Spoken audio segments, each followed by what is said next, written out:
Alright mga kababayan, mga kaibigan, kamusta po kayong lahat? And once again, welcome po dito sa ating munting channel, Simply Talkies Vlog.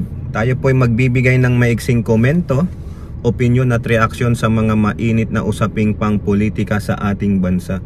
Pagpasensya nyo na mga kababayan, under the weather tayo, yung buhok natin nakatayo-tayo na. Medyo lightheaded tayo, no? Nagbabago kasi ang panahon dito, pero sa amin mainit pa rin. Init-lamig. So pag-usapan natin mga kababayan, ng Pangulong Marcos may tanning na po. May tanning na. Opo. At ganun din po si Robin Padilla, mukhang meron na naman pong pahayag na I don't know kung baka lilipat ito ng majority block sa Senado mga kababayan. Mukhang si Robin fed up na rin po sa sobrang pamumulitika ng mga ilang senador, no? Mukhang nawawala ang essence ng pagiging senador at ng Senado because of the other senators na very divisive. Puro pang sarili, puro pamumulitika, no? Mukhang si Robin mukhang nahihimasmasan na po mga kababayan, no?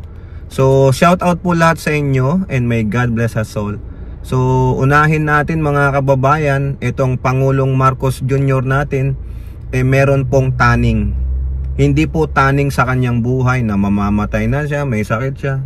Hindi po taning na papatayin siya o whatever, kundi po siya po ay binigyan ng taning ni Harry Roque na hanggang November 13 na lang po. 30 at 30 hanggang ano ba po ba yan? Araw ng Kagitingan ba yan o holiday ba yan?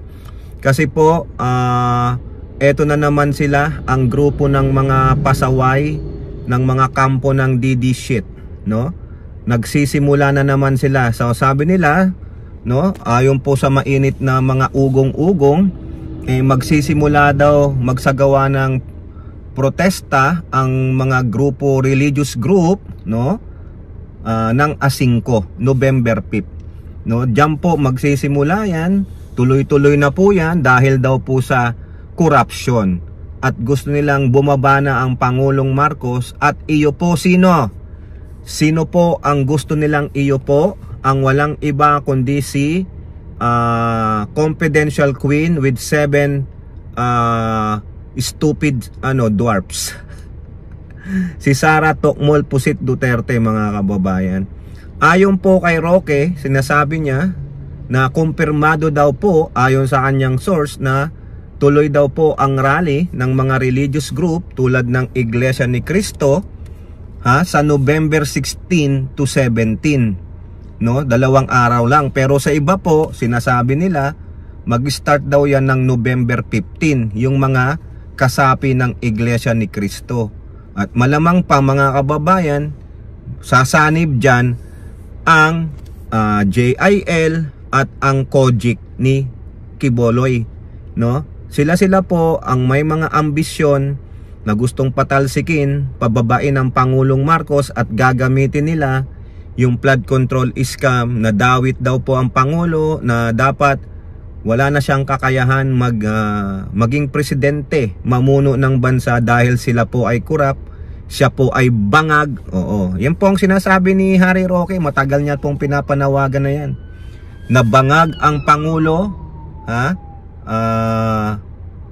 na wala nang kakayahan mamuno, kaya dapat daw ipasa na ang kapangyarihan sa Vice Presidente niyong Tokmol.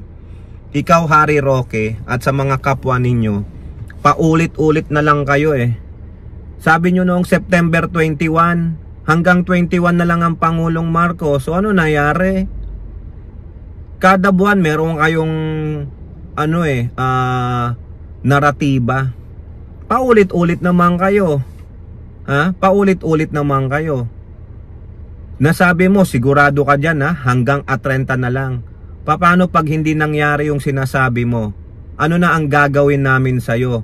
Di ka takot-takot na pagmumura nga abutin mo. Matutusta kayo dito. Yung mga religious group na sasali dyan, yung mga religious group na sasali dyan, siguraduhin nyo na walang masasaktan na kapwa Pilipino ninyo. dahil kayo po ay nakikialam sa affairs ng pamalaan, no? Kung nire-represent ninyo ang religious group ninyo, ay iba na po usapan yan. Nasaan na ang separation of church and the government? Pero pag individual, you are just representing yourself, not a group, pwede po yung karapatan na yan. Pero ang simbahan, sa aking opinion, you have to own, di ba? Give, ano yan? Yung render to Caesar what is to Caesar, render to God what is to God. Ganun din po yan. Di ba? Ayun tanong, kayo ba ay mga taxpayers? Ano ba ang declaration nyo sa SEC? Bakit di kayo nagbabayad ng tax? Ba't di kayo kailangang singilin? Kasi nga church kayo. Di ba? O ngayon pakikialaman ninyo. Ano karapatan ninyo? Wala nga kayong contribution sa bansa. Kung totoo man, di kayo nagbabayad ng tax. As an organization, tandaan ninyo, as an organization. Hindi ko po sabing individual. Now, kayo dyan ng mga religious group na gustong pabagsakin ang Pangulong Marcos at ipalit si Sara Duterte. Gusto nyo mamuno ang diablo sa bansa? Anong klaseng religious group kayo? Kayo na nagpipreach ng spiritual life, umangat ang spiritual life ng mga bawat membro ninyo, tapos ang ipapalit ninyo nagsabing ako pa rin ang presidente ng impyerno. Naghanap ng hitman para pumatay ng tao, nananakit, verbal abuser, magnanakaw sa kaban ng bayan. Ayun ba ang gusto nyong iyo po? Bakit? Malaki ba ang utang na loob nyo sa kanya? Ganun po ba? So, yung inyong religious group, hindi katiwa-tiwala.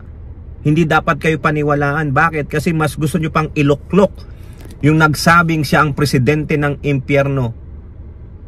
Mamamatay tao, nananakit. Hindi magandang ehemplo sa mga kabataan. Siguro ganun kayo, birds of the same feather, flock together. Tell me who your friends are and I tell you who you are. O ganun po kayo.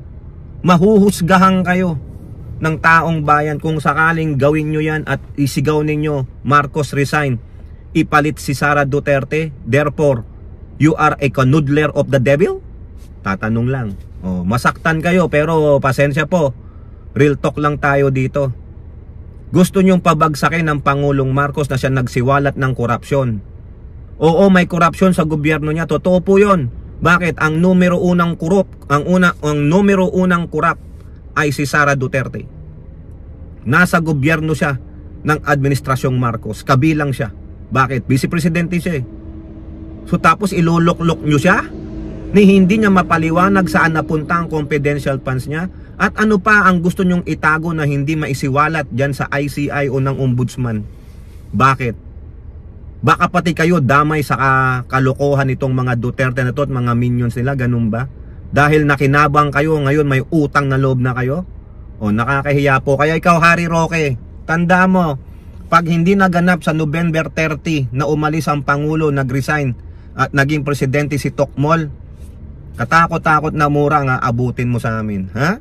Okay, so ngayon pasok naman po tayo dito kay Senator Robin Hood Padilla, ang inyong wonderful tonight boy, silly boy lamon, ano man ang tawag nyo sa kanya. Pero may maganda pong statement si Robin Padilla.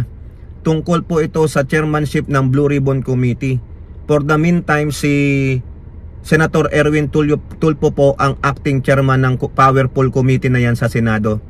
Ngayon, sabi ni Robin sa isa niyang statement, wala po kaming kakayahan sa Senate minority na magluklok ng chairman ng Blue Ribbon Committee. Kasi po, sasyam lang daw po sila. Wala talaga silang bilang. So therefore, talagang manggagaling ito sa majority, sa katauhan ni Senator Ping Lacson.